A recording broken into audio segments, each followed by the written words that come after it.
મોજ માણીશું।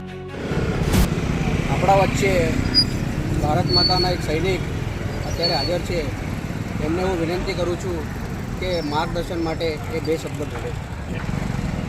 ભારત માતા કી જય। ભારત માતા કી જય। ભારત માતા કી જય।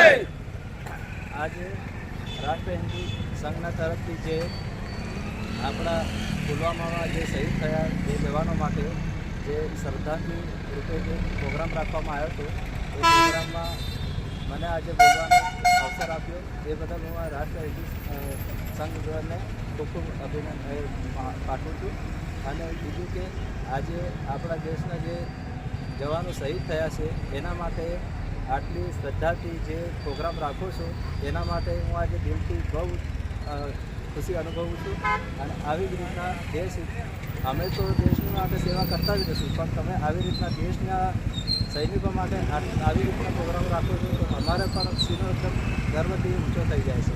અને આવા જ પ્રોગ્રામ તમે કરતા રહેજો અને દેશના હિત માટે જે જવાન અત્યારે પણ જે પોતાની ઘર પરિવાર બધું છોડીને જે જાય છે એ લોકોને પણ આટલો પ્રોત્સાહન મળતો રહેશે। એટલા માટે હું આ રાષ્ટ્ર હિન્દુ સંઘને ખૂબ ખૂબ અભિનંદન પાઠવું છું। ભારત માતા કી જય। ભારત માતા કી જય। ભારત માતા કી જય।